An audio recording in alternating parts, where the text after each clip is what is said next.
Go. Happy Friday, everybody. Hi, Kevin. How are you doing today? Hey, I'm excellent. How are you doing? I'm doing well. I'm excited. I'm excited because the sun is shining and we're going to talk about something great again, low self-esteem. I know. Wow, that's a good one. That's Yeah. pretty tough. So let's go. Wow. Well, it's crazy how so many of us have low self-esteem, and low self-esteem can be identified in many different ways. So you have self-image, self-concept, self-perception, self-confidence, self-efficiency, self-acceptance, self-respect, self-worth. Recognize which one is yours, guys. So, Absolutely. so Kevin, before we start, you had those wonderful statistics about the number of people and what age that low self-esteem shows up. Can you share that with us? Sure. So, like in general, the average population over 55 struggle the most with low self-esteem. And then when it hits 60, it's even greater. And women are a higher percentage than men, which I don't think would be a surprise to anyone because, they've had such a difficult time just trying to get their place in the world as it is, right? So that just continues. It's sad that it doesn't change. And then after 60, that's 85% of men and women suffer from low self-esteem. And, there's various reasons for that, which I'm sure we'll get into, but those are pretty high numbers and it's almost an epidemic. So, what do we do to change that? What do we do to make that different? What do we do to help people work on things like that? It's crazy, right? That during our youthful time, we assume that that's the most insecure and unaccepting we are of ourselves, but it makes me sad to think that it's also something to anticipate going forward, that that's going to be an issue. So Kevin, then let's start like this, okay? So what is a Yeah. healthy self-esteem? What does that look like? Healthy self, well, it's being comfortable in your own skin, number Mhm. one. It's being confident enough to know that you're where you want to be and you're able to do what you want to do, and you don't struggle with overwhelm and comparing yourself to other people and comparing yourself to a youth, which is the biggest thing, right? And what doesn't make sense is that you think as you get older you would be more likely to be more confident because you've had so many experiences and everything, but yet what happens, especially if you're a higher up executive in the workforce, you end up comparing yourself to those coming in with a totally different skill set, especially now in this day and age when everything is so tech and everything is so advanced. If you're not on top of that or feel like you're on top of that, you're going to feel, sometimes even resentment, which is really unfortunate. So it's those types of things that people are really struggling with, right? So you have to work on that. But I think what happens is as you get old, you're very quick to let go of all of your thoughts of experience and what you've been through, and you minimalize that when you should be magnifying that, because it's those things that you teach the younger generation, the younger people coming in, to help them handle the massive amounts of infrastructure that takes place in an organization, right? Like you have to be able, youth come in or younger people come in, they have amazing knowledge, they're super smart, but low capability mechanisms, right? Low ability to deal with people and those types of things. Whereas you have that experience and you can actually give that experience to those people. And that's what you should be looking at instead of feeling like, you're being overrun by younger people coming in and more intelligent people coming in, because that's not the case at all. But it's very difficult for someone in an older generation to grasp that. Okay, Kevin, let me break this down for you because you spoke like a typical bloke. All right. Listen to this, okay? So, as an accomplished woman, I've worked for years. I don't have an issue with my confidence around my competence because I know I've got the skills, I know the know-how, I know my job extremely well, maybe even better than most people, Kevin. So it's not an I agree. issue about competence. However, society expectations, especially on women, is this unrealistic expectations of us to maintain an eternal youthfulness. And so lots of women For sure, more women than look at themselves men. in the mirror Absolutely. and sees the Yeah, aging process, that the shift is absolutely. happening, and struggle with that, Kevin. How do we overcome that? Like honestly, it is. I can imagine how frustrating that is because it's so opposite for men, right? Like when as men get older, people More feel they're more distinguished, attractive, and exactly. they have they have like all these lines of knowledge on their face instead of wrinkles, And a and 23-year-old girl will still think you're I'm hot. okay with that. I know. That's the thing. Like the older you get, the younger the younger the people that come. It's Exactly. hilarious. But I think I don't know. It's like dealing with self-confidence at any point in your life is a challenge. But it's all about, doing things that make you feel accomplished and understanding and valuing what you have, what you're all about, right? And I think people quickly walk away from that Okay, Kevin, let's make this about you. Have you ever looked in the mirror over, say, every day. 60 and looked at yourself and been able to, I know you said it's about not comparing yourself to the past, but the soul Oh, in the body that you're holding still remembers what it looked like in your 20s and 30s. yes. And has it been difficult to accept the man looking at you back in the mirror? Some days for sure, I think, I think on average though, I'm pretty happy with how I've been. I know I can't change it. I know it's not going to change. So I'm pretty satisfied with it. I mean, obviously, you look into seldom look in the mirror naked anymore because it's scary. But Okay, you're not going to be in but the it boardroom naked. You picture other thank people God. naked. I know you just wear more clothes, right? Like vests and suit jackets and everything. So But like what it is, we have that in common as men and women. We all struggle to see the change and wish it wasn't happening. But of course, we have to come to a place of acceptance. It is happening. yes. I actually think in some cases with men it's more losing your physical um, ability and look of strength and stature and things like that. I think it's even harder for men to deal with that. Like to look at yourself and see, you know, when you once had, a really good Strong looking body. physique and now you don't. Right? I think a lot of men struggle with that. And you can tell because you see people on substances that it's not natural, right? Like Mm. a 50-year-old or 60-year-old man does not have the body of a 24-year-old man, and you can't do that without help, right? I mean, you can look great at 50 and 60 years old, but you're not going to be pumped up like Arnold Schwarzenegger, right? But I mean, there's a perfect example. Look at him, right?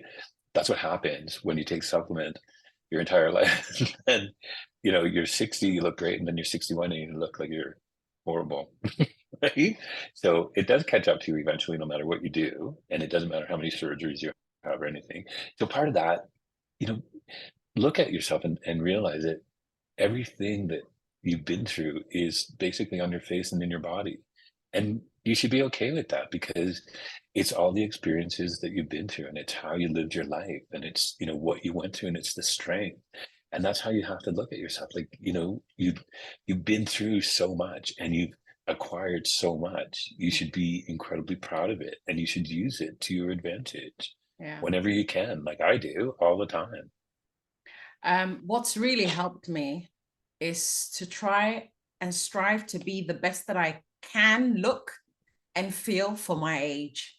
Not comparing to how Yes. I look at 21, but can I be a stunning 49-year-old woman? And I'm okay with that because my parents Yes. aged beautifully. They didn't look 21 Yeah. when they were 65, but they looked Yeah. a beautiful version of what a 65-year-old can look For like. sure. So I think mentally that Yeah. helps me a lot to um, stop the comparison and just try and be the best that I can. So it looks like usual, no rocket science, good I diet, think, exercise, yeah, rest, the usual stuff. exactly. I think it's very easy to spot someone who has embraced their age naturally in the way that they dress and the way that they carry themselves and the way that they, like with women, the way that they wear their makeup, their clothing. Men are the same. Like I know so many men, maybe because I'm gay, that are in their 60s or whatever, and they're still wearing their little brother's shirts. So you need to stop. Okay, well, Kevin, Right? here's the truth. I'm going to fight these girls. I'm not letting them fall. I know. I'm not letting them Exactly. fall. It's not But you graceful. have equipment There's for a fight that. going on here. Yeah, you've got equipment for that, so it's a little bit different, right? So Yeah. I guess now we could wear that if we wanted to. Yeah, definitely. Nobody's going to say I'll, anything. I'll tie it all So up. I mean, not surgery, but there are non-surgical and non-invasive yeah, things that you can exactly. do. And But you know what I'm saying about that is that, like, you know, you can tell when somebody is comfortable in their own skin, right? And the way that, you know, they do things and how they carry themselves, and they're very proud of themselves, right? And I find that far more, um, you know, attractive in anybody, just to know that somebody's that comfortable. I'll give you an example. Like I have this friend, and we've talked about him before, and he's dying. He's been dying for a couple of years because he's got cancer and stuff. But he's been incredibly fortunate, and I think it has a lot to do with his attitude, right? And he just takes every day as it comes. But yes, his confidence is incredible, and just his outlook on life, and it just it it makes such a difference. Like he's been through so many treatments and fought so many battles. You can tell by looking at him, right? But he also has this like amazing glow about him that, you know, I can do whatever I want. I can be. I have nothing to lose, right? And that's kind of what the attitude is all about. And that, I think, as you get older, you have to embrace that and realize that you can't go backwards. You know, you can do tons of stuff, but but it's your body's not meant to do that. Your body's meant to age and go through whatever. And your job is to take care of that mentally, physically, you know, all of those ways to make sure that you're doing the best that you can do with your body that you've had. Like, you know, think about it. Do you have a car that's lasted 62 years? No, right? Like it's that kind of thing. But you have to understand that everything has wear and tear, right? So, but embrace that and enjoy that, and that that sets your attitude so that you don't lack that self-confidence, that you don't lack the ability to go and put yourself out there. Like there's no reason that you should stop applying for the jobs that you want just because you're older. That's ridiculous, right? You've got more experience, more not at knowledge. all. And in the right domain, there's so much value for classic and vintage things, which are well worn. You know, I have Yes. an obsession, as you know, for vintage cars because there's Yeah. something really special about seeing a well-kept car that's from Yes, 50 years ago. for So sure. yeah, that's how I see myself. Okay, Kevin. So a lot of people, they're kicking ass in their business, they're doing great in the boardroom, but they don't even know they're suffering from low self-esteem. So, what are the signs of low self-esteem? I think sometimes overcompensating, Mhm. you know, you're doing more than is really necessary, and you're trying to prove yourself. I think that's like one of the almost undetectable signs for some people, right? But then there's also depression. You know, you're struggling with depression. There's like lack of sleep, so those types of things, right? Diet, exercise, all of those things that you stop doing what you should be doing that you know is going to make you feel better, right? Because you don't feel you can do it. And it's just like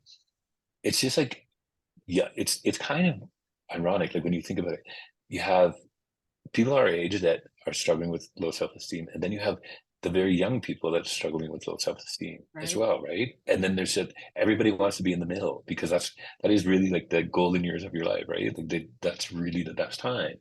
When you're younger, you're struggling with identifying yourself, knowing who you are, what you want, where you want to go, that kind of thing.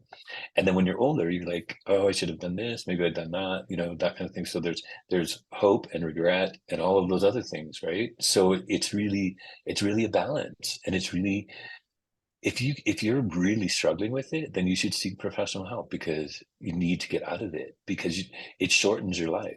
And when I read somewhere that most people should stop drinking by the time they're 50 because it actually accelerates um, after 50, like what it does to your body, right? Um, and you know, For one more year in then. so yeah, count the days, right? So, but it is kind of funny because I quit drinking, I don't know, maybe 6 or 7, maybe 8 months ago. And I wasn't a heavy drinker, like I just drank wine and stuff like that, right? But you know, after about 3 months, you really felt the difference. Like you could really tell the difference in a whole number of ways, right? I think, you know, especially for someone like me who's had some health issues with my heart and things like that, it you can actually feel the difference Right. and how you feel about it. So it's, you know, it's not, and it wasn't as difficult as I thought it would be. I thought I'd miss it, you know, and want it, but I don't. I think I've had one glass of half, like 2 sips of champagne on New Year's Eve. That was pretty much it. Um, but it is all about getting back your your desire and need to be in a good space, right? Like Yeah. depression is a horrible thing. Like it's really difficult to get out of sometimes. And you can really spiral down. And it's caused by, you know, low self-esteem just drives that even harder down, Mhm. right? So you really have to look at yourself and what your accomplishments are. Maybe you didn't do everything that you wanted to do in your life, but very seldom are people able to do that, right? Like we all have a bucket list, we all have things that we want to do, and if you tick off the top 10 in your bucket list of your life, you've done incredibly well, right? Yeah. You're not going to tick off 100 things. You know, there are people that say, I have a bucket list of 100 things, I'm going to do them all. It takes like that lifetime to do them all. So, you know, you got to be realistic about it too, Yeah. right? That's so true. When was the time in your life that you experienced low self-esteem for yourself?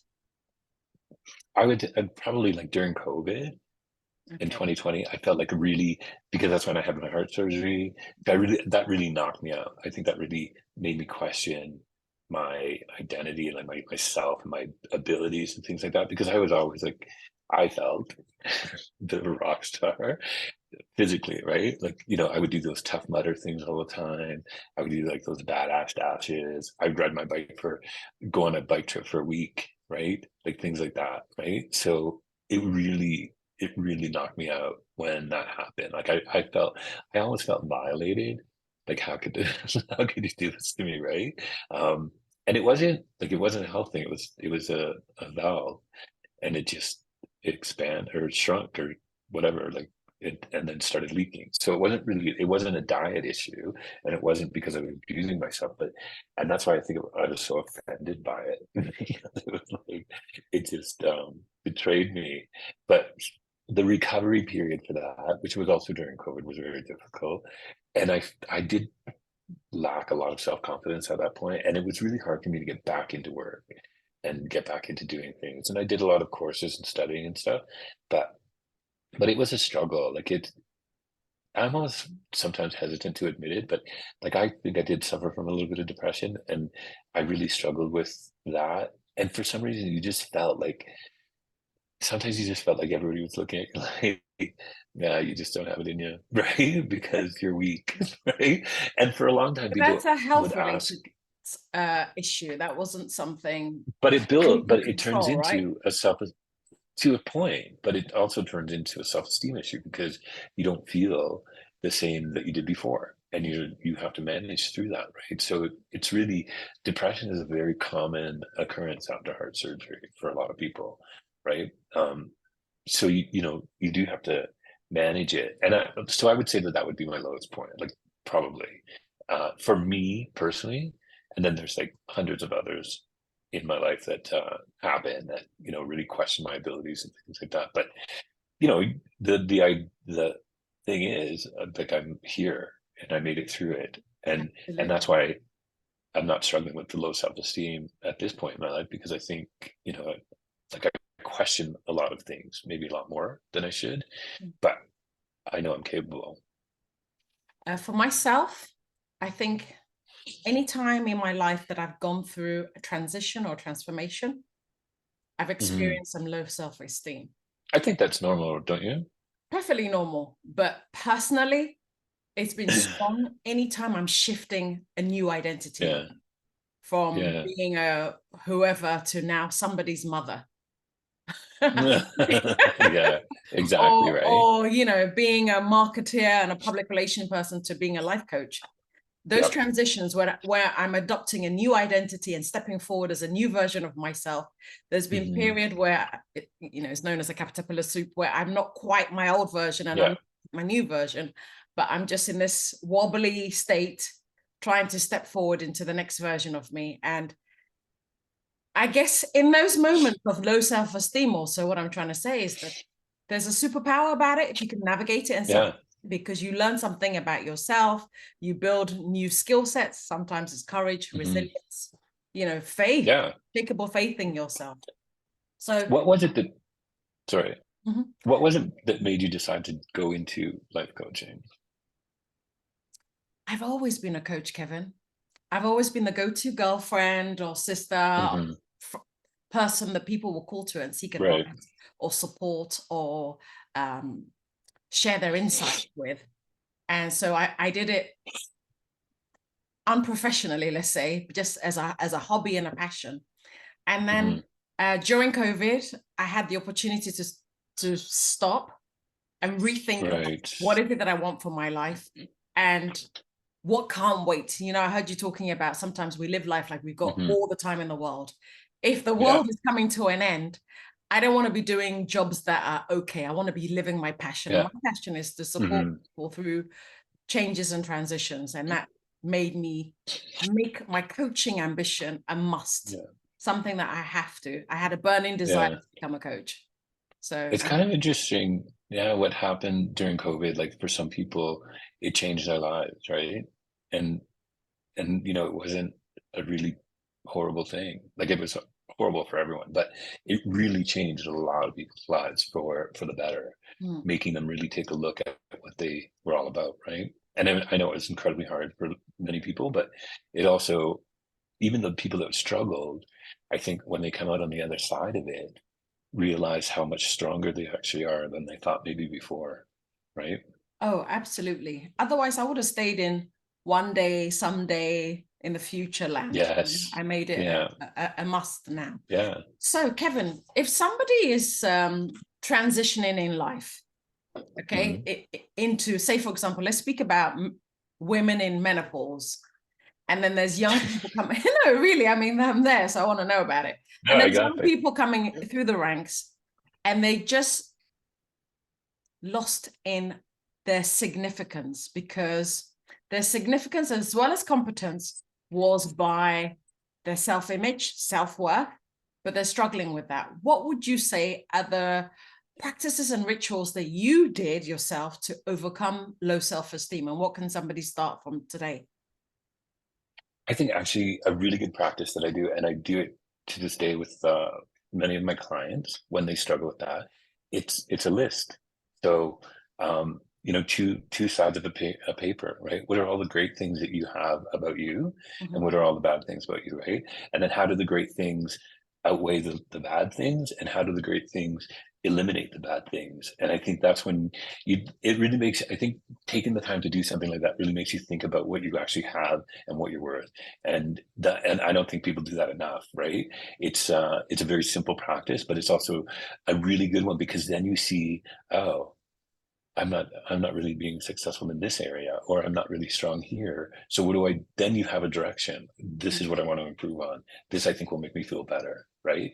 I already have that. Oh, I didn't even know. I didn't even think about it that way, right? So then you go back and you look at the thing. Maybe you want to improve this part of your life, and that's what you work on. And you work on that until it's fixed, right? And I think that makes a big difference. It's really what you need to help you get out of or into the right frame of mind to start working on yourself, because it is all about working on yourself. Like you have to work on yourself no matter what, and you have to work on, the thing you have to work on the things that you can control and the things that you can't. And that list will also help you compile all of the things that are out of your control. So then you can stop thinking about them, right? And then realize you can only work on certain things, and these are the things that you need to do. Definitely. And an introspection is really important, because we have so many strengths and key skills and gifts and talents that we take for granted because they come easily and you're not really focused on that. So if you draw a long list of that, it's important to see, oh, wow, I have a lot more than was in the forecourt of my mind.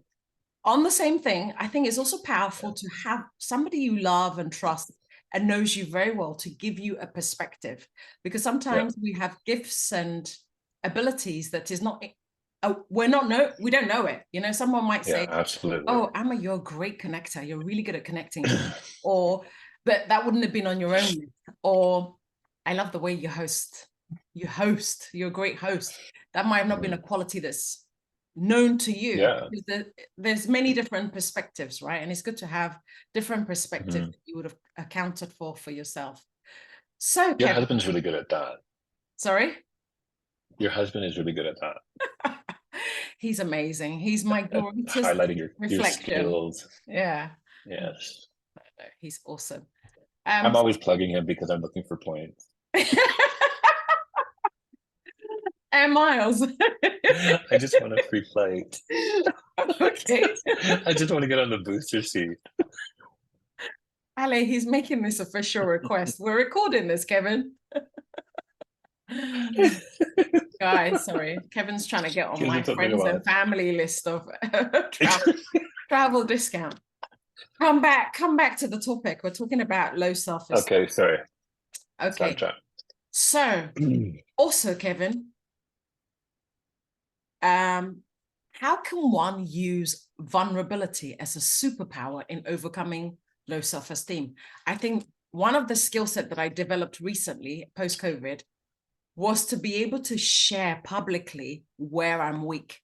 Because before, low self-esteem was also to cover up your weaknesses, but now vulnerability has become a strength.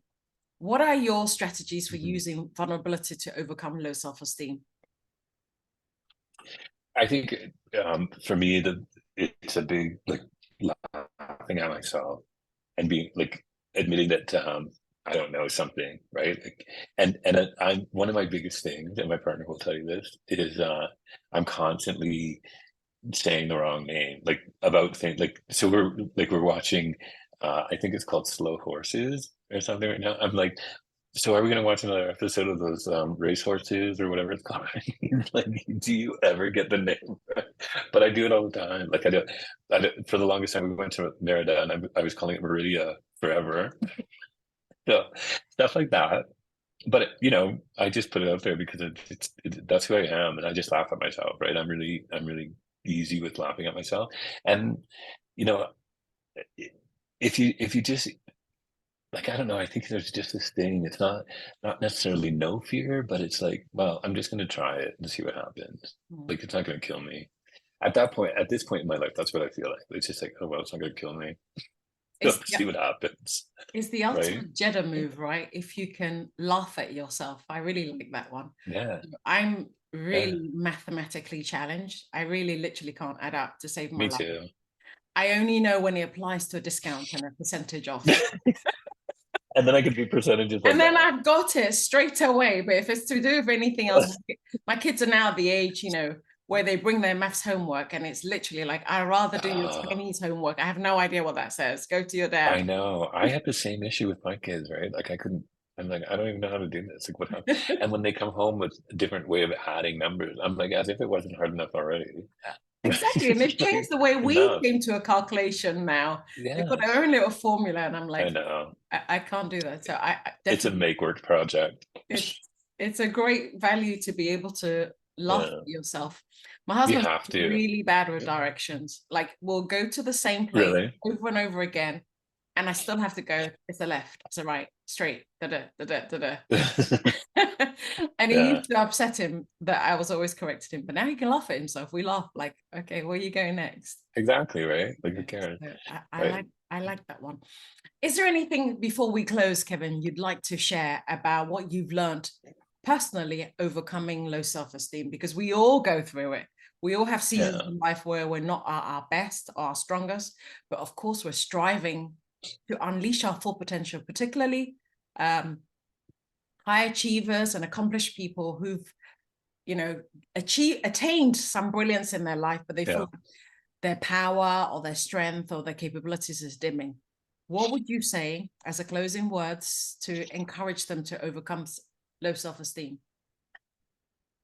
I think you have to, self-awareness is one, and then realizing that you can change the way you feel about yourself. You can change your self-esteem, and you have to work on yourself and take the time to do that, because if you're not feeling you should, then do it, because it's worth it, because you deserve it. And you can always get out of it. You can always do better, right? So you have to remember that. Like, this is not who you are. You are more than that, and you have to remember that and work on it. That's all. You just have to make that list, and you'll see very quickly what you've accomplished. And it's always like, everybody accomplishes something, and everybody's good at something, and that will help you get through it. I will end with a quote from Les Brown that says, "You have greatness inside of you.